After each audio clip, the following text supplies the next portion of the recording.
Back in 2002, there was a violent incident known as the Beltway sniper attacks. It is also known as the DC sniper attacks for other people. There was 2 men who were involved in this attack, and these 2 men spent 3 weeks terrorizing Washington, D.C., the District of Columbia, Maryland, and Virginia. These 2 men had managed to kill 10 people and critically injure 3 other people.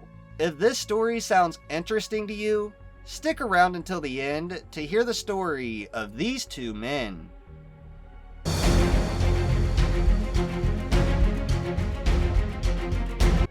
The first shooter we are going to talk about today is going to be the older man involved in the incident. His name is John Allen Muhammad. John was born on December 31st, 1960 in Baton Rouge, Louisiana. John was born as John Williams and joined the Nation of Islam in 1987, and sometime after he changed his last name. John was born to Father Ernest and Mother Eva. He and his family eventually moved to New Orleans when his mother was diagnosed with breast cancer. His mother eventually passed away due to the cancer when John was just 3 years old. And to make matters worse, after his mother died, his dad had chose to leave, leaving John with his grandfather and his aunt. When John was 27, he joined the Nation of Islam as a member. He helped provide security for an event called the Million Man March, which happened in 1995. In 1999, it is said that John kidnapped his children and took them to Antigua, where he was engaging in crimes like credit card and immigration documentation fraud. It was during this time that he would meet who would soon be his partner in crime, who we will cover in the next segment. In 2001, John changed his last name from Williams to Muhammad. Now, a detail we skipped over, which becomes important later in the story, that in 1978, John was in the National Guard before he transferred to the Army in 1985. He qualified with the Army Standard Rifle, the M16, where he earned himself a Expert Rifleman badge accommodation. For those who do not know, this is one of the Army's highest ranking of rifle marksmanship for a soldier. Muhammad was honorably discharged from the Army in 1994 after serving 16 years. He received even more acclamations like the Army Service Ribbon and National Defense Service Medal and Overseas Ribbon, amongst others. Now, John was divorced twice. His second wife sought and was granted a restraining order, alleging abuse. John was later arrested for violating the restraining order by possessing a weapon which people under a restraining order is not permitted to possess.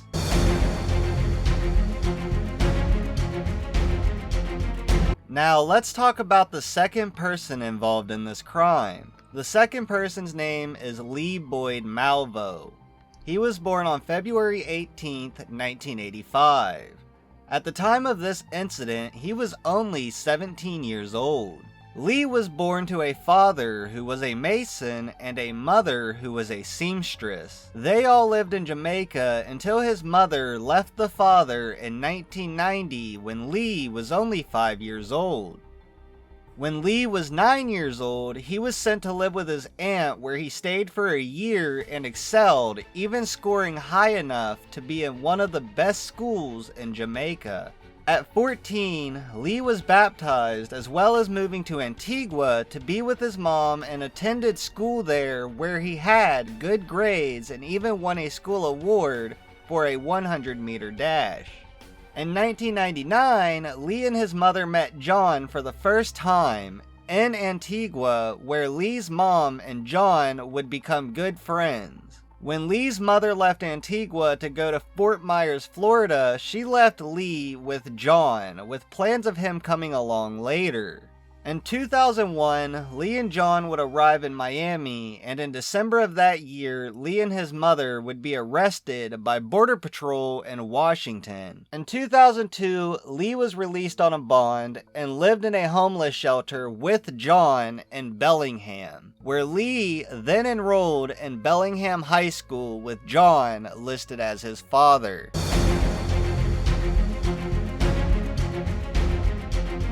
Now, with me filling you guys in with the background of these two men, let's get into the specifics of the attack that these two went on.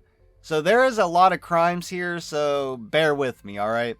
On February 16th, 2002, a cashier was shot and killed by Lee at the front of her aunt's home. It's said her aunt had been friends with John's ex-wife, and even encouraged her to leave John.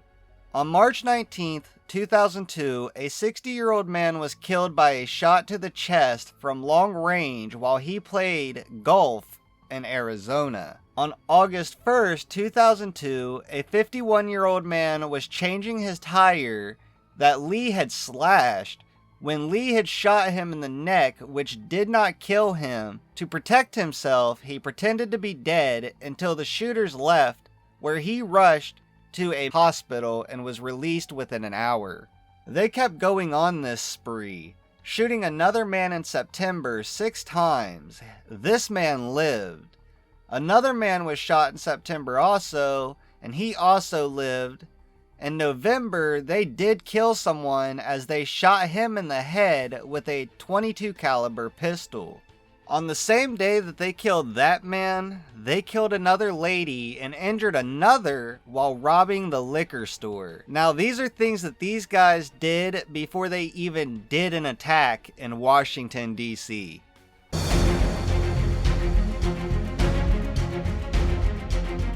Now, with the crimes that occurred before the attack on Washington, D.C., let's go ahead and start talking about the attacks at Washington, D.C. and the surrounding areas. On October 2nd, 2002, at approximately 5:20 p.m., a shot was fired and went through the window of a craft store in Aspen Hill. Nobody was injured, so no alarms were raised. Little did the people know of the nightmare about to unfold. At 6:30 p.m. the same day, a 55-year-old man was shot and killed while returning to his car with groceries.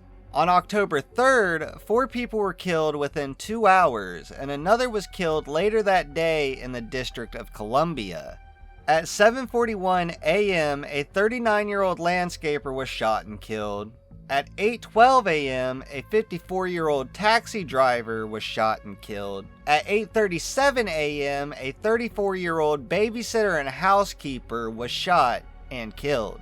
And at 9:58 a.m., a woman was killed while she was vacuuming her car. In each shooting, it was a single bullet from a distance where the shooters would then disappear. Fear quickly spread as people found out what was going on.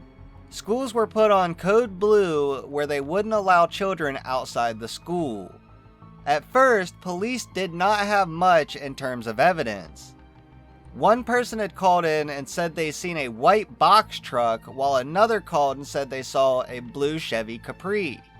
On October 4th, Lee and John had moved on to Virginia and a few other areas for a short time. On October 7th at 8:09 a.m., a 13-year-old boy was shot as he was entering his school. He was critically injured, but did survive the incident. On October 9th at 8:18 p.m., a 53-year-old man was shot and killed while pumping gas at a gas station. On October 14th at 9:15 p.m., a 47-year-old woman was shot and killed in a Home Depot parking lot. This woman happened to be an FBI analyst.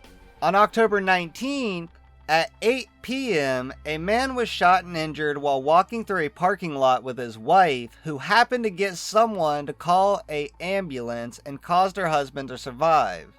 On October 22nd, a bus driver was shot while standing on his steps, who later died of his injuries. After all these shootings, the police chief went out in public and announced that nobody, including children, were safe. It was later confirmed that the bus driver was the 10th victim to be shot.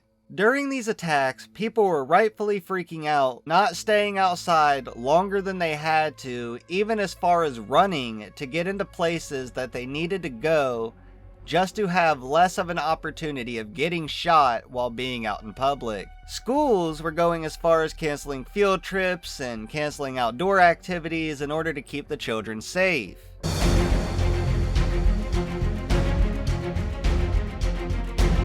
During the investigation, most eyewitness accounts were confused and spotty. All the agencies, like the FBI, who was on the hunt, set up phone lines in order to receive tips, with one of the first tips being a white van. The police and other agencies were pulling all vans and trucks that were white over. During this investigation, John and Lee were taunting law enforcement with tarot cards that would have sayings on them, even some of those sayings taunting the police directly. John and Lee even called the hotline and almost got themselves arrested because law enforcement was tracking the call. They barely escaped. When law enforcement showed up to where they were tracked, they pulled over a white van, thinking they may have been the suspects. During investigations, police had found out about John's ex-wife and had also found out the license plate he was using and tracked it back to a 1990 Chevy Capri. Once they found this out, law enforcement was quick to issue a statement to tell people to be on the lookout for a blue Chevy Capri.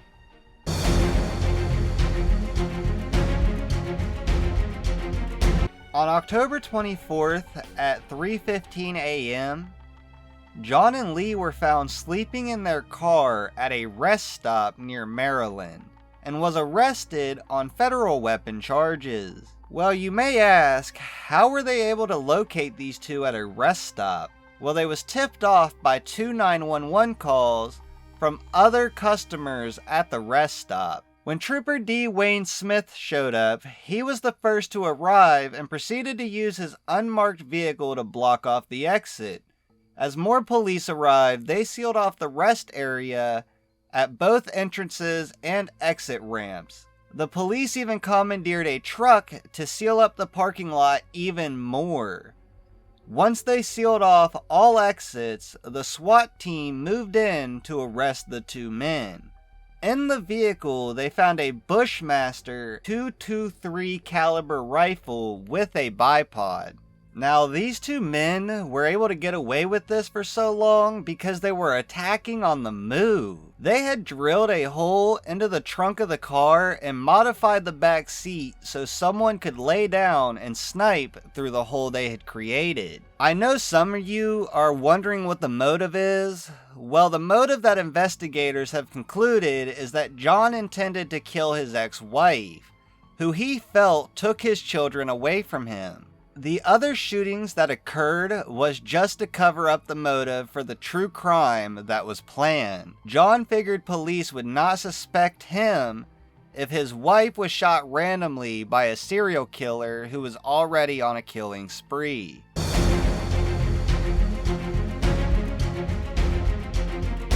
Finally, we are at the conclusion where we talk about what happened to these two after they went on this killing spree. They both had their trials in the fall of 2003, where John and Lee were each found guilty of murder and weapon charges. The jury in John's case recommended the death sentence, while Lee's jury suggested life in prison without the possibility of parole. John's death penalty was affirmed in Virginia on April 22, 2005. On September 16, 2009, the circuit court set the execution date of John for November 10th of 2009. John was executed on November 10th, 2009 at 9:06 p.m. via lethal injection. Lee, on the other hand, has been in prison since the incident, But since April of 2021, Maryland banned life sentences for minors, to which Lee sued for relief, and the Court of Appeals agreed to review. August 26th of this year, so a few days ago, the Maryland Court of Appeals ordered a resentencing for Lee in order to comply with the Supreme Court.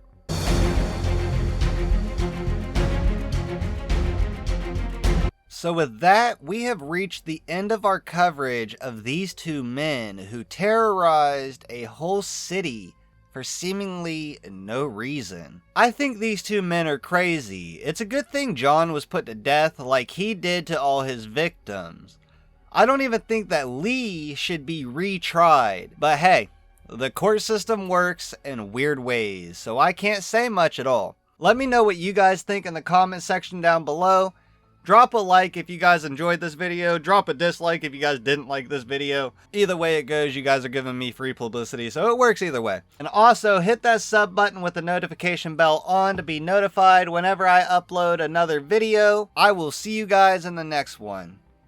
Peace out.